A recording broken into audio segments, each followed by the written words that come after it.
кейін неге келмеді? Себебі Сержанның тарапынан мені именно сол күні іздегендей іздеу де болған жоқ. Егер іздесе, Садәулетке жазатын еді, басқасына жазатын еді, мені табатын еді. Ол өзі де іздеген жоқ мені, түсініп отырсыздар ма? Себебі білмеймін, ода болған шығар енді, білмеймін, мені керек етпейді, немесе мен керек емеспін оған деген сияқты нәрселер болған шығар. Сондықтан мені іздеген жоқ. Мен егер де біз сыртта қосылып, немесе сыртта сөйлесіп, барлығын мәмілеге келіп алған адам болсам, мен білемін, бұл жерге егер келіп, мен Сержаннан басқа ешқандай еркекті жақсы көре алмайды екенмін деп айтсам, менің бір ауыз сөзімді қиып, бұл жерде жоқ, сен Сержанмен болмайды деп ешқандай адам айтпайтын еді жалпы. Сондықтан айтып отырмын да, енді сенің де пікірің өзіңе жараса дұрыс шығар. Сонда осы жерге ақпарат шықпаса, сіздер сонда сыртта кездесіп бұл жерге ақпарат шықпаса, Райжан, бұл жерге ақпарат шықпаса, Сержанмен мен кездеспек түгіл, екеуміз ол жерде татуласқан да жоқпыз. Сен кеше енді қатысушы болып кіріп пе едің, білмеймін, мен сен көрген де жоқпын кеше.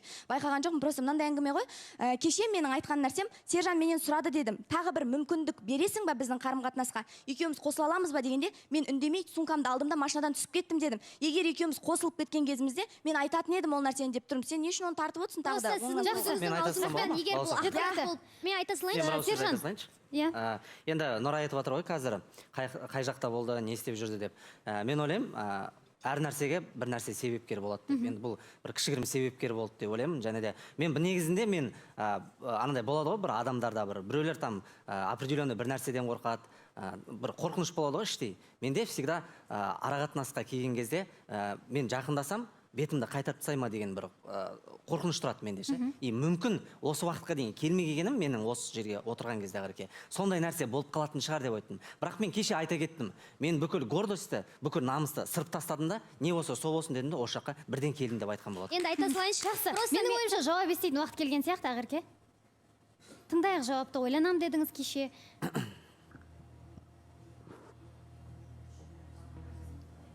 Я балауса ханым, негізі кеше жалпы ешқандай адаммен сөйлеспей деп айтсам да өтірік болмайды. Ешкіммен сөйлеспей толыққанды ойланған болатынмын. Енді жалпы мен айтып едім ғой, енді сыртқа шыққан кезде де өзім тексергім келді, сезімім қалды ма, жоқ па деген сияқты. Бірақ сол соңын әңгіменің бітірместей бұл кісі артынан кіріп келген болатын.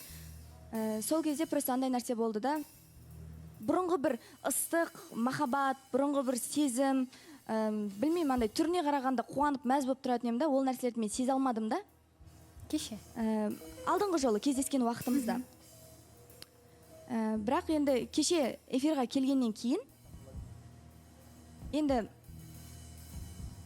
білмеймін қазір ол нәрсеге кімнің реакциясы қандай болады, бірақ маған жалпы өмірде халықтың да басқаның да сөзін өзімнің таңдауымнан артық қоймайтын адаммын ғой. Бірақ мен мына жерде бір өткенде айтқандай үлкен бір болашақта болады деп уәде бере алмаймын. Бірақ мен ең соңғы рет бір мүмкіндік беріп көргім келеді.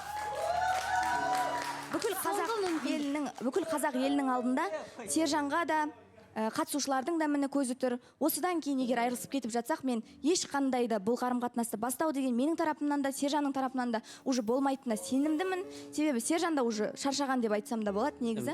Сондықтан бұл менің бір соңғы өзіме де бұл кісіге де берген мүмкіндігім болсыншы деп айтым. Мен соңының не болатынын көргім келеді, соңы қызық болып отыр маған. Енді мен енді қуаныштымын әрине. Енді андай не ғой, шаршап кеткен шығар деп айтып жатыр да, мен керісінше осы жолы одан арман күш қуатым толып келді. Және де айырылысу емес, осы жолы бір жақсы қадамға барамыз, және де болашақ үлкен